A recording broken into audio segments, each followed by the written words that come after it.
ಆಹಾರ ನಿಗಮದ ಮೂಲಕ 50 ಲಕ್ಷ ಮೆಟ್ರಿಕ್ ಟನ್ ವರ್ಷಕ್ಕೆ ವಿತರಿಸುತ್ತೇವೆ. ಈಗ 38 ಮೆಟ್ರಿಕ್ ಟನ್ ಆಹಾರ ಧಾನ್ಯಗಳನ್ನು ತಲುಪಿಸಲಾಗಿದೆ ಎಂದು ಎಂಪಿ ಈರಣ್ಣ ಕಡಾಡಿ ತಿಳಿಸಿದರು.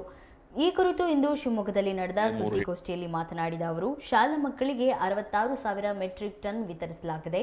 ವಿತರಣೆಯಲ್ಲಿ 1% ಸಾರಿಗೆಯಲ್ಲಿ ವೇಸ್ಟ್ ಆಗ್ತಿದೆ ಎಂಬ ಮಾತಿತ್ತು. ಈಗ ಅದನ್ನು ಸಹ ಸುಧಾರಿಸಲಾಗುವುದು. ಭಾರತೀಯ ಆಹಾರ ನಿಗಮ ಎಂಎಸ್ಪಿ ದರದಲ್ಲಿ ಮೊದಲು ಖರೀದಿಸಲಾಗ್ತಿದೆ.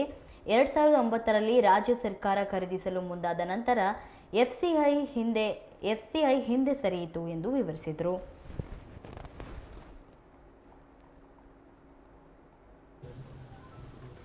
ಏನು ಸ್ಟೇಟ್ ಲೆವೆಲ್ ಕನ್ಸಲ್ಟೇಟಿವ್ ಕಮಿಟಿ ಇದೆ, ರಾಜ್ಯ ಮಟ್ಟದ ಸಲಹಾ ಸಮಿತಿ.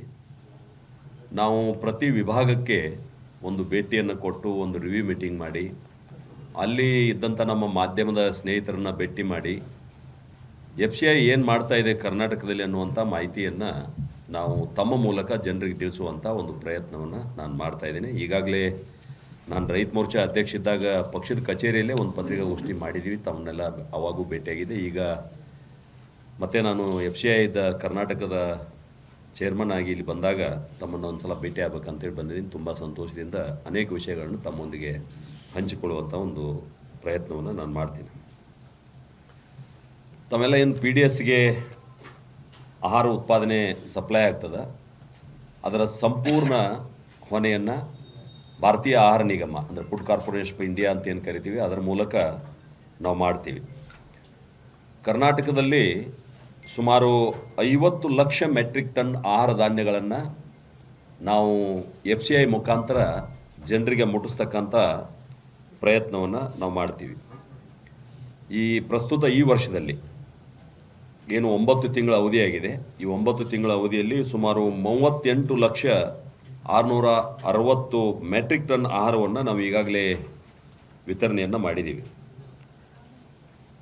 ಯಾವ ಪ್ರಧಾನ ಮಂತ್ರಿ ಗರೀಬ್ ಕಲ್ಯಾಣ್ ಅನ್ನ ಯೋಜನೆ ಇದೆ, ಆ ಅನ್ನ ಯೋಜನೆ ಕೆಳಗಡೆ ಪ್ರತಿ ವ್ಯಕ್ತಿಗೆ ತಲಾ 5 kg ಸುಮಾರು 13,50,309 ಮೆಟ್ರಿಕ್ ಟನ್ ಅಕ್ಕಿ, 1,89,288 ಮೆಟ್ರಿಕ್ ಟನ್ ಜೋಳ ಮತ್ತು 3,45,930 ಮೆಟ್ರಿಕ್ ಟನ್ ರಾಗಿಯನ್ನು ನಾವು ವಿತರಣೆ ಮಾಡ್ತಾ ಇದ್ದೀವಿ ಇಲ್ಲಿ.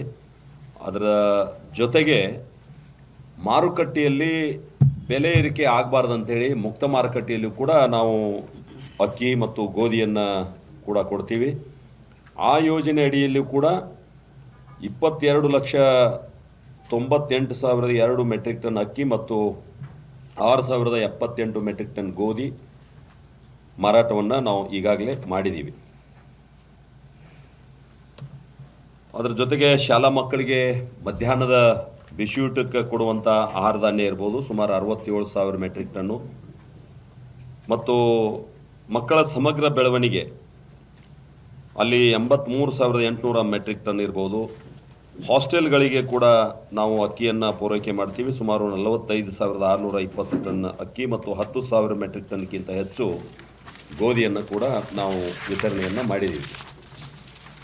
ಅದರ ಜೊತೆಗೆ ಏನು ಕೇಂದ್ರದ ನೀತಿ ಆಯೋಗ ಹೇಳಿದಂಥ ಪ್ರಕಾರ ರಾಯಚೂರು ಮತ್ತು ಯಾದಗಿರಿ ಈ 2 ಜಿಲ್ಲೆಗಳಿಗೆ ಒಂದು ಕಿಶೋರಾವಸ್ಥೆಯ ಹೆಣ್ಣು ಮಕ್ಕಳಿಗಾಗಿ ಏನು ಒಂದು ಯೋಜನೆ ಆಗಿದೆ, ಅಲ್ಲಿಯೂ ಕೂಡ ಸುಮಾರು 1,229 ಮೆಟ್ರಿಕ್ ಟನ್ ಅಕ್ಕಿ ಮತ್ತು 328 ಮೆಟ್ರಿಕ್ ಟನ್ ಗೋಧಿಯನ್ನು ನಾವು ವಿತರಣೆ ಮಾಡಿದ್ದೀವಿ. ಆದರೆ ಅಕ್ಕಿ ಕೊಡುವಾಗ ಏನಾಗ್ತಿತ್ತಂದ್ರೆ ತಲಾ 5 kg ಕೊಡ್ತಿದ್ವಿ ನಾವು, ಅಂದರೆ ಒಂದು ವ್ಯಕ್ತಿಗೇನೆ ಸಿಗ್ತಿತ್ತು. ಈಗೇನಾಗ್ತಿದೆ, ಈ ಕಿಟ್ ಅಂದರೆ 1 ರಿಂದ 2 ಜನ ಇದ್ರೆ ಎಷ್ಟು, 2 ರಿಂದ 4 ಇದ್ರೆ ಎಷ್ಟು, ಮಧ್ಯದ 1 ಜನ ಲ್ಯಾಪ್ಸ್ ಆಗಿ ಹೋಯ್ತು, ಒಂದು ತಲಾ ಬರೋದಿಲ್ಲ. ಒಂದು ಕುಟುಂಬದಲ್ಲಿ ಎಷ್ಟು ಜನ ಇದ್ದಾರೆ ಅಂತೇಳಿ ಅದನ್ನು ನಿರ್ಣಯ ಮಾಡಿ ಅವ್ರು ಕೊಡುವಂಥದ್ದನ್ನು ಏನು ಮಾಡ್ತಾ ಇದ್ದಾರೆ.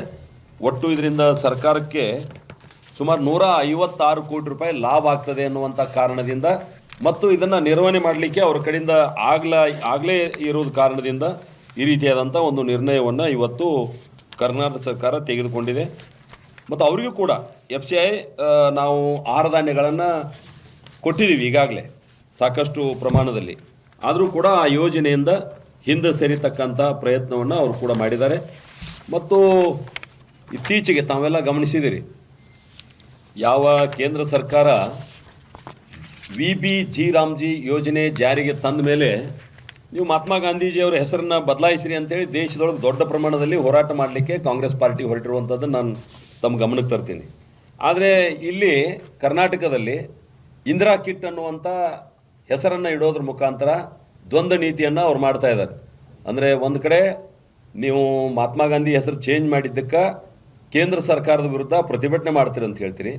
ಇನ್ನೊಂದು ಕಡೆ ನೀವು ಇಂದಿರಾ ಕಿಟ್ ಜಾರಿಗೆ ತರೋದ್ರ ಮೂಲಕ ನೀವು ಅದೇ ಮತ್ತೆ ಗುಲಾಮಗಾರಿ ಪದ್ಧತಿಯನ್ನು ಮುಂದುವರಿಸ್ಕೊಂಡು ಹೋಗ್ತಾ ಇದ್ದೀರಿ ಅನ್ನುವಂಥದ್ದನ್ನು ಕೂಡ ಈ ಸಂದರ್ಭದಲ್ಲಿ ನಾನು ಮಾಧ್ಯಮದ ಸ್ನೇಹಿತರಿಗೆ ಗಮನಕ್ಕೆ ತರಲಿಕ್ಕೆ ನಾನು ಬಯಸ್ತಾ ಇದ್ದೇನೆ. GM ಅವರು ಹೇಳಿದಾಗೆ ಏನು ಸ್ಟೇಟ್ ಲೆವೆಲ್ ಕನ್ಸಲ್ಟೇಟಿವ್ ಕಮಿಟಿ ಇದೆ, ರಾಜ್ಯ ಮಟ್ಟದ ಸಲಹಾ ಸಮಿತಿ,